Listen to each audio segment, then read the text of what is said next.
Hey, I'm Dan Perez, martial arts tricking instructor, and in this video I wanted to share some strategies for learning inverts. When faced with the problem of how to learn flips, one of the most common solutions is to take a tumbling class. There are a number of advantages to this approach, in that, as a practice, tumbling covers the necessities without the need to learn the entire discipline of gymnastics. This means skipping bars, rings, and beams to get straight to the good stuff like aerials and backflips. A more valuable, albeit invisible, benefit to training tumbling is that athletes learn to build and utilize linear momentum. The correct use of momentum adds power, and if applied correctly, that power can translate to achieving difficult invert tricks which might otherwise be out of reach.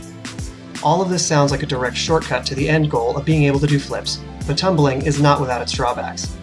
One of the most common challenges faced by aspiring tumblers is a dependence, either physical, psychological, or both, on the setting in which they've learned.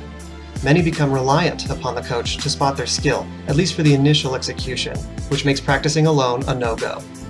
Others are restricted to only being able to perform an invert with the help of the spring floor or the tumble track, which means they're limited in how they can use what they've learned. The traditional methods used in tumbling, such as spotting, as well as the fundamentals upon which that practice is built, don't necessarily translate to learning off-axis twisting and tricking skills the way you might expect. A lot of what you see in tricking overlaps with gymnastics and tumbling, but most importantly, you should know that not all inverts are created equal. A backflip learned in tumbling is better than no backflip at all, but there are other ways. Because tricking is its own discipline, it requires its own approach. For every skill taught in tumbling, there is a tricking equivalent and a way to convert their technique for custom use in ours. The same principles of building and using linear momentum can be translated to tricking inverts, and over time, even the pure tumbling elements can be mixed in if you know the right steps. The hard question is, of course, what are the right steps? And unfortunately, the answer is a lot more involved than will fit in a short video like this, so we'll have to land on the simple answer. Easily achievable skills are the key. Easy is in the eye of the beholder, or performer in this case, so the techniques will change from person to person. What you need are moves you can land, and then you need to make those landable moves easy enough to improve upon them. Most newcomers to learning tricking look at a butterfly or a cartwheel and think, well, those are easy, but I want the hard stuff like gainer and butterfly twist. My advice is, if you learn those easy moves successfully, then you need to make the other moves that easy. Ask a high-level tricker about a high-tier move like a double cork that's within their wheelhouse if they can do a triple, for example, and they'll tell you, oh yeah, double cork is easy, or single cork is a cinch. That's true based on their perceived difficulty, but not necessarily the innate difficulty of those moves. The important information or takeaway in that case is, the trick is only as difficult as it feels. If it feels like it's too difficult, it is, and there's something easier you could be learning instead. So let's go into a bit more detail about easy versus hard tricks. Getting a trick to feel easy is a matter of control. If you landed by accident, it might have felt easy at the time, but that doesn't mean you have the control to make it easy enough to build off of. Consistency is key to improving your control, which means you need to be able to hit the same trick on command and land it the same way every time, on your feet and not your face if you're doing it right.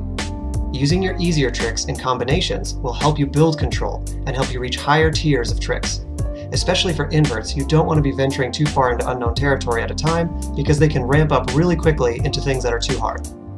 Remember, perceived difficulty is the indicator which helps you determine whether you should or shouldn't be working on a particular invert skill. If you are crashing, getting lost, or terrified to try it, you're barking up the wrong tree and you need to head back to work with something easier. Finally, we'll take a look at the big picture to see how this should look when it's coming together. Starting with simpler, less demanding invert skills gets your foot in the door. These can gradually be adapted to build power through momentum like in linear tumbling. Over a longer timeline, the control you use to develop this far helps you continue along the journey to performing more advanced inverts and twisting techniques. This is the approach used by every top-level tricker out there, but the caveat which is often overlooked is in the priorities while learning. I'm advocating for control, not aesthetics, for consistency, not one-time achievements, and for safety, not glory. Don't put yourself or your students at risk by following what everyone else says is hard or easy.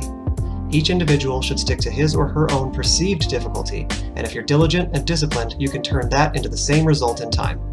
As both a teacher and an athlete who follows my own advice in learning inverts, I've found this approach to be remarkably effective, in addition to having the benefit of longevity with less wear and tear on the body.